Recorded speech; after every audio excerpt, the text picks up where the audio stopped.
नमः शिवाय साथियों। शिवयोग आईएएस में आपका स्वागत है। तो आज के लेक्चर में हम लोग डिस्कस करेंगे यूएन सेक्रेटरी जनरल का response post Pahalgam terror attack. तो यूनाइटेड नेशंस के जो सेक्रेटरी जनरल है उनका अभी रेस्पॉन्स आया है regarding the Pahalgam terror attack. तो वो हम डिस्कस करेंगे। तो यूपीएससी पॉइंट ऑफ व्यू से ये रेस्पॉन्स इसीलिए इम्पोर्टेंट है कि आज के लेक्चर में हमारा फोकस होगा to discuss the role of United Nations. क्योंकि देखो यूनाइटेड नेशंस एक न्यूट्रल बॉडी है। एक है ना, उसका मेन रोल क्या है? जो भी ग्लोबल कॉन्फ्लिक्ट्स होते हैं उसको रिजॉल्व करना। एंड एक यूनाइटेड नेशंस सिक्योरिटी काउंसिल है, उसका एक ऑब्जेक्टिव या एक एजेंडा है to fight against the terrorism. और पहलगाम में एक टेरर अटैक हुआ है, तो वहां पे फिर definitely we expect some very strict moves from the United Nations and especially the United Nations Security Council।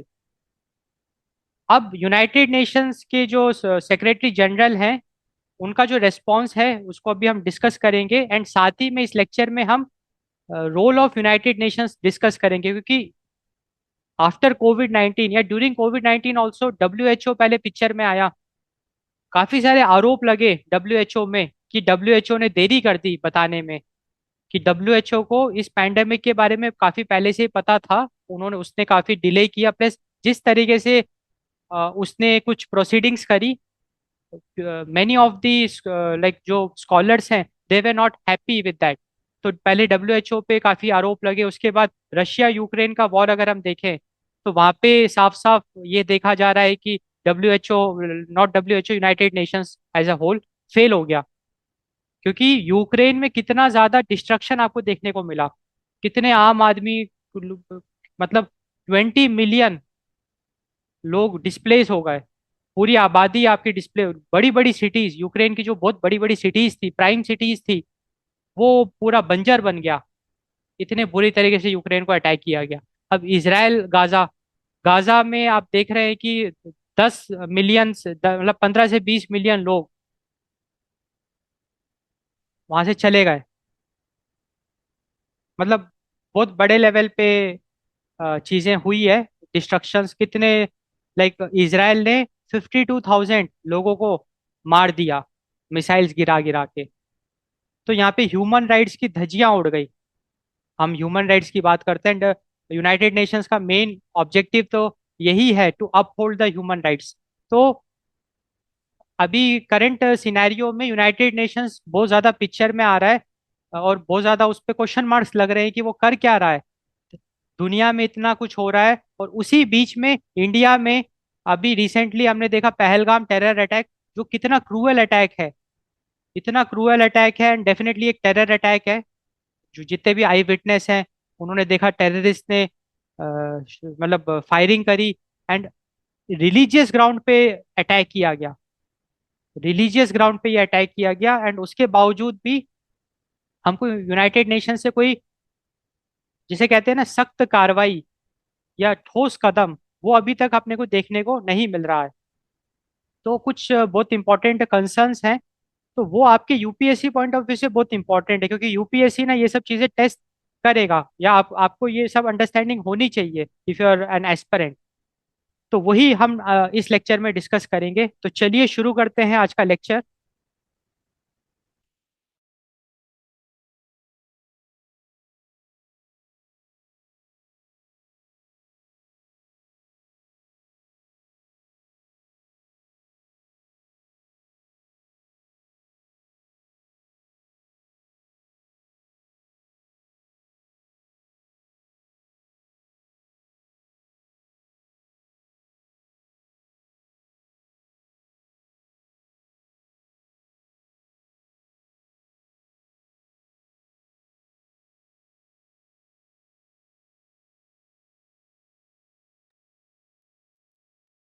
Pahalgam terror attack response from United Nations Secretary General.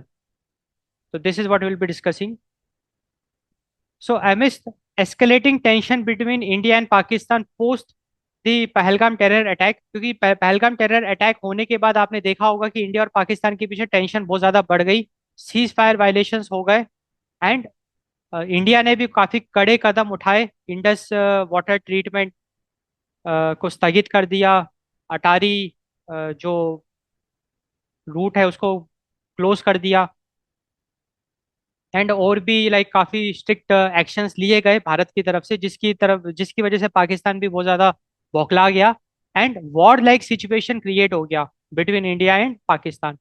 And इस दौरान यूनाइटेड नेशंस के जो सेक्रेटरी जनरल है, Antonio Guterres, he has appealed for restraint and offered support for dialogue. तो देखो basically United Nations का यहाँ पे रोल यही है, as a neutral body it will try its best to resolve the conflict. तो वही एंटोनियो ने भी कहा करा, जो यूनाइटेड नेशंस के सेक्रेटरी जनरल है, उन्होंने भी यही कोशिश करी कि उन्होंने ये कहा कि यूनाइटेड नेशंस दोनों कंट्री को पूरा एक न्यूट्रल प्लेटफॉर्म प्रोवाइड कराएगा for the dialogue. And United Nations यही चाहता है कि जो भी इश्यूज है उसको तरीके से आप रिजॉल्व करो, ना कि वॉर करो।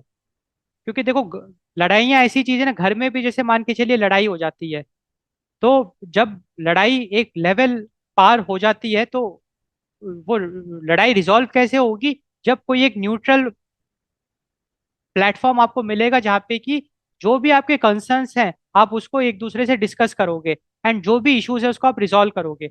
वही सबसे अच्छा तरीका है कोई भी कॉन्फ्लिक्ट को रिजॉल्व करने का। ऐसा नहीं है कि भाई लड़ाई होगी तो एक दूसरे को मार काट कर दिया, जैसे वॉर में होता है। वॉर में जब लड़ाइयाँ होती है तो वो ऐसा रूप ले लेती है कि फिर एक दूसरे पे अटैक करना शुरू कर देते हैं। So that should not be the case. And उसीलिए तो यूनाइटेड नेशंस बना है। क्योंकि पहले हुआ क्या, पहले वर्ल्ड वॉर 1 हुआ। वॉर हुआ क्यों? वॉर इसीलिए हुआ कि कुछ अनबन थे, कुछ इश्यूज थे, वो इश्यूज बढ़ते गए बढ़ते गए बढ़ते गए, और इतने बढ़ गए कि फिर एक दूसरे पे अटैक करने पे आ गए। और वही अगर वहां पे कोई न्यूट्रल बॉडी होती जो कि एक प्लेटफॉर्म प्रोवाइड करती टू और हेल्प करती इश्यूज को रिजॉल्व करने में, तो हो सकता है कि एक समझौता हो जाता कंट्रीज के बीच में। तो जब वर्ल्ड वॉर 1 हुआ तब भी कोई ऐसा समझौता नहीं हुआ, और वर्ल्ड वॉर 2 हुआ तब भी कोई ऐसा समझौता नहीं हुआ। और उसके लिए वर्ल्ड वॉर 2 में जैसे फिर लाइक यूनाइटेड नेशन जब बना, उसका मेन ऑब्जेक्टिव यही था कि आगे चल के हमको अब कोई वर्ल्ड लेवल पे वॉर नहीं करना है। अगर किसी दो कंट्रीज के बीच में या मल्टीपल कंट्रीज के बीच में कोई भी कॉन्फ्लिक्ट अगर होता है तो उसको हम तरीके से रिजॉल्व करेंगे, जो भी इश्यूज है उसको हम सुनेंगे, दोनों कंट्रीज की बात को सुनेंगे, एंड हम एक मदद करेंगे दोनों कंट्रीज को अपने इश्यूज को रिजॉल्व करने के लिए। एंड ये एक बहुत ही अच्छा कंसेप्ट है, बहुत ही पावरफुल कंसेप्ट है, बट अनफॉर्चुनेटली ये उतना ज्यादा अभी कारीगर सिद्ध नहीं हो रहा है।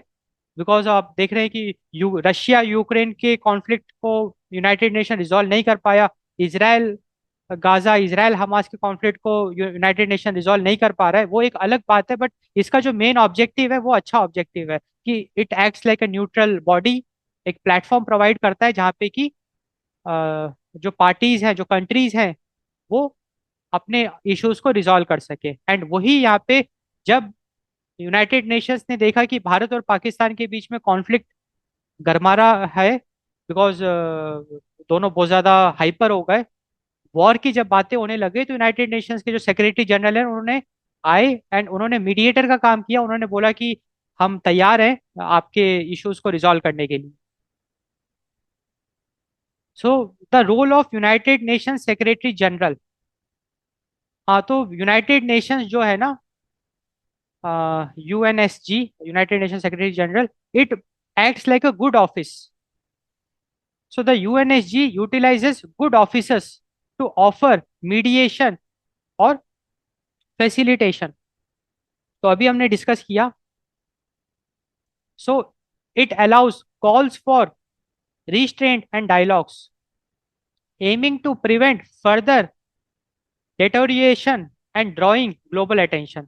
तो बेसिकली ये जो यूनाइटेड नेशन सेक्रेटरी जनरल है, it acts like a good office, it offers meditation like मेडिएशन third party का ये काम करता है, एक प्लेटफॉर्म प्रोवाइड करता है। It acts like a good office, जहाँ पे कि it supports the countries in resolving their issues, it supports the countries in resolving the disputes, and it is very important. Upholding United Nations charter. तो basically United Nations का main objective क्या है? The core mandate is to maintain international peace and security. क्योंकि United Nations एक global organisation है, and being a global organisation इसका main objective यही है, to maintain international peace and security, international peace and security को maintain करना। And उसके लिए, एंड इसके साथ साथ to promote peaceful resolution of disputes through dialogue. देखो, इंटरनेशनल पीस एंड सिक्योरिटी कैसे मेंटेन होगी? जब डिस्प्यूट्स रिजॉल्व होंगे। क्योंकि अगर डिस्प्यूट रिजॉल्व नहीं होंगे तो वो डिस्प्यूट इतने बढ़ते जाएंगे, इश्यूज इतने बढ़ते जाएंगे, वो वॉर का रूप ले लेंगे। एंड यूनाइटेड नेशंस का यही रोल है कि जहां उसको दिख रहा है कि डिस्प्यूट्स बढ़ते जा रहे हैं दो कंट्रीज के बीच में, तो फिर वो बीच में आता है एंड वो पूरी कोशिश करता है कि वो डिस्प्यूट्स को रिजॉल्व करे। क्योंकि एक बार अगर डिस्प्यूट रिजॉल्व हो गए तो कभी भी वॉर नहीं होगा। there will never be any war if the issues get resolved.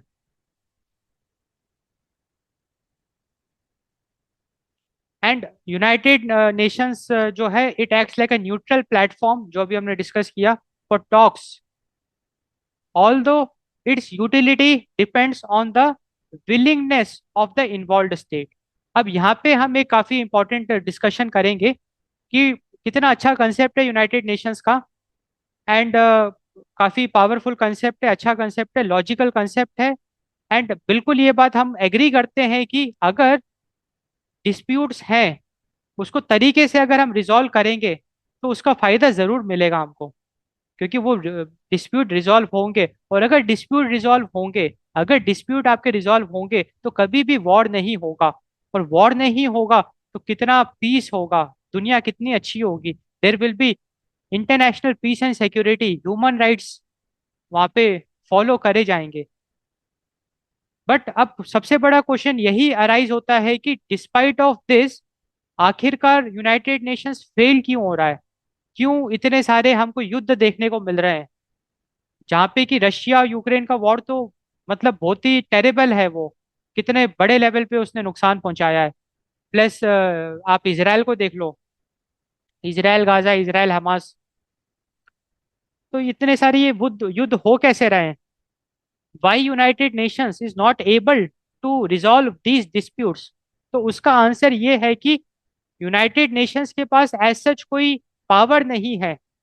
वो थोप नहीं सकता है, वो आदेश नहीं दे सकता है। Every country is sovereign, every country के पास इंडिपेंडेंस है, और वो इंडिपेंडेंटली डिसाइड कर सकती है, उस कंट्री की गवर्नमेंट डिसाइड कर सकती है कि उसको करना क्या है। कोई भी बाहर की पावर किसी कंट्री को आदेश नहीं दे सकती, सजेशन दे सकता है, आदेश नहीं दे सकता कि आपको ये करना पड़ेगा, ये करना पड़ेगा, क्योंकि गुलाम थोड़ी ना है। आज भारत को कोई भी आदेश थोड़ी ना दे सकता है, सजेशन दे सकते हैं, आदेश कोई नहीं दे सकता। इसी तरीके से यूनाइटेड नेशंस किसी कंट्री को आदेश नहीं दे सकता, अपनी पावर को सुपर इम्पोज नहीं कर सकता। वो तो सिर्फ कोशिश कर सकता है, सजेशन दे सकता है, रिक्वेस्ट कर सकता है कि मान जाओ हमारी बात, बात मान लो, आप वॉर मत करो। वो रिक्वेस्ट कर सकता है, गिड़गिड़ा सकता है, सजेशन दे सकता है, या एक तरीके से इनडायरेक्टली प्रेशर क्रिएट कर सकता है, indirectly bye imposing sanctions and all that. अब रशिया पे जैसे हमने प्रेशर क्रिएट करने की कोशिश करी बाय इम्पोजिंग सैंक्शंस, वो एक अलग मामला है, बट वो थोप नहीं सकता। एंड यही सबसे बड़ा ड्रॉबैक है, क्योंकि यहाँ पे हर एक कंट्री के पास इंडिपेंडेंट चॉइस है, अपनी खुद की विलिंगनेस है। एंड कंट्रीज जो मर्जी वो कर सकती है, एंड उसी मर्जी का फायदा उठा उठा के आज रशिया ने यूक्रेन को तबाह कर दिया। अब रशिया ने, रशियन गवर्नमेंट ने डिसाइड कर लिया कि हम तो भाई, क्योंकि यूक्रेन जो है वो नेटो का मेंबर बनने जा रहा था, एंड रशिया कभी ये नहीं चाहता था। एंड यूक्रेन ने रशिया की बात नहीं मानी। पहले रशिया ने तरीके से बात करी, कॉन्फ्लिक्ट को रिजॉल्व करने की कोशिश करी।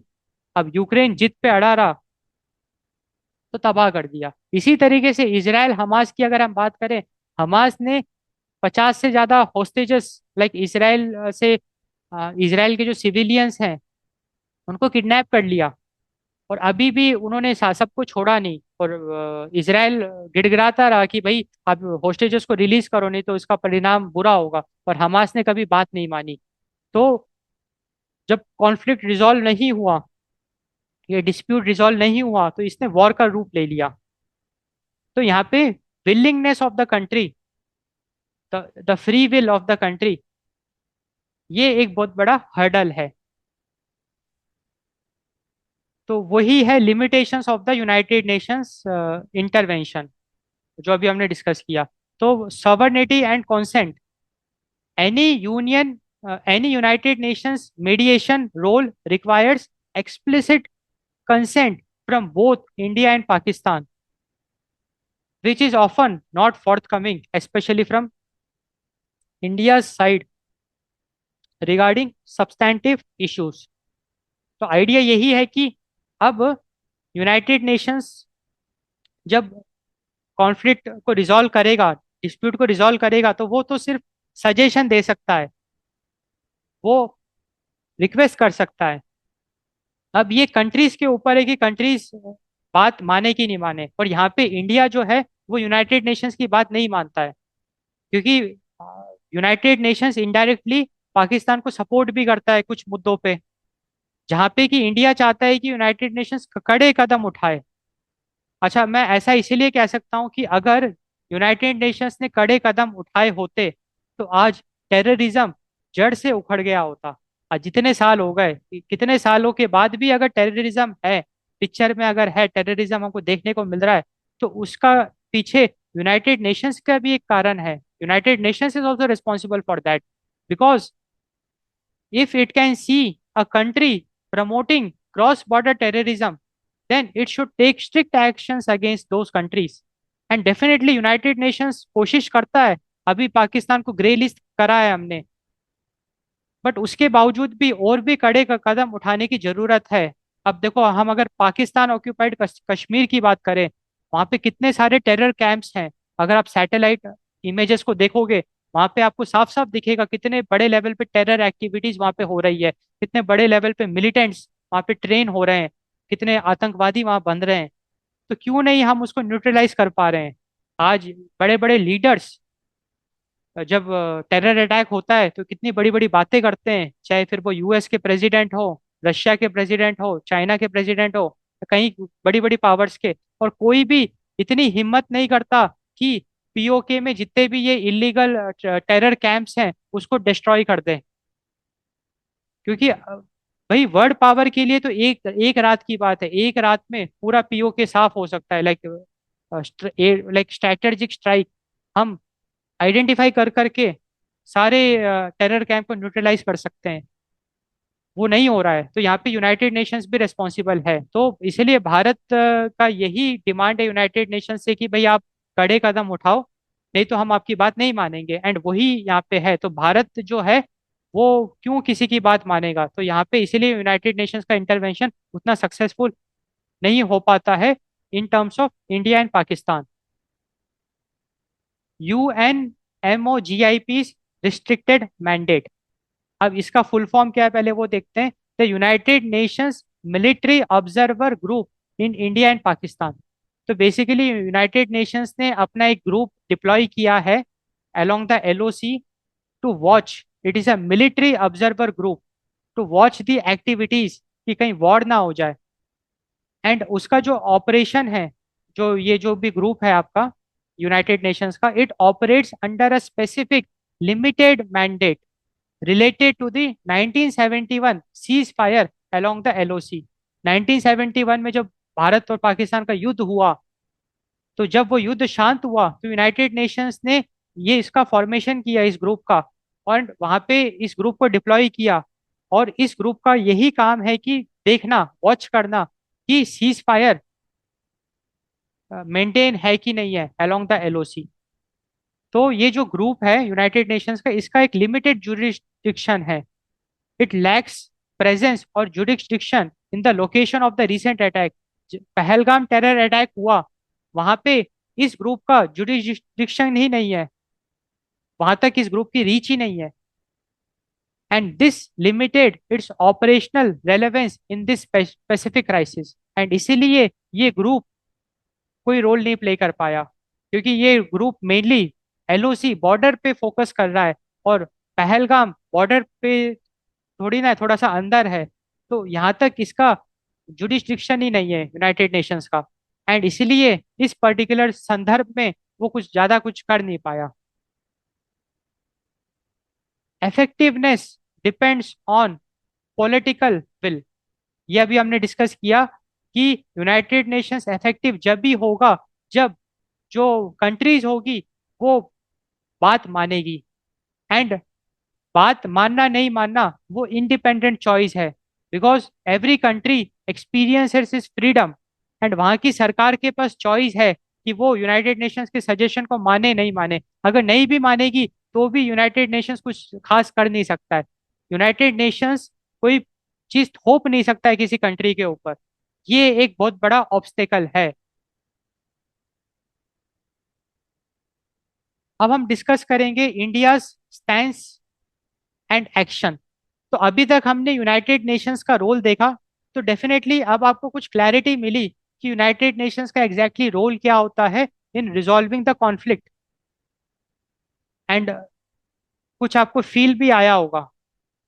अब हम डिस्कस करेंगे कि जब ये पहलगाम टेरर अटैक हुआ उसके बाद भारत ने जो कुछ बड़े कदम उठाए, उस कदम को भी जानना बहुत जरूरी है, बहुत इंपॉर्टेंट है। So India's emphasis is always on bilateralism. India ये बिलीव करता है कि अगर ये इंडिया और पाकिस्तान का मैटर है तो इंडिया एंड पाकिस्तान मिलके ही इसको सुलझाएंगे। इंडिया कभी नहीं चाहेगा कि कोई दूसरी कंट्री इसमें इंटरफेयर करे। So India consistently maintains that issues with Pakistan are bilateral and it should be resolved without third party intervention. This fundamentally restricts the scope for direct United Nations mediation.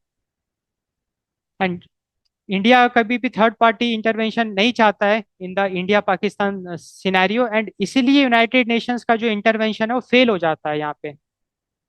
अब India का response क्या है to the recent terror attack? India ने जो भी diplomatic moves हैं उसको downgrade कर दिया, like diplomatic ties with the Pakistan उसको डाउनग्रेड कर दिया, लाइक काफी सारे कनेक्शंस कट कर दिए।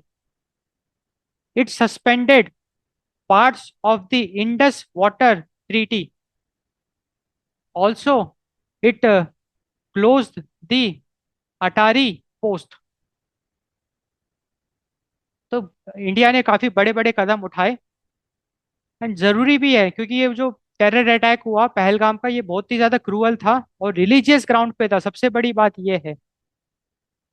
तो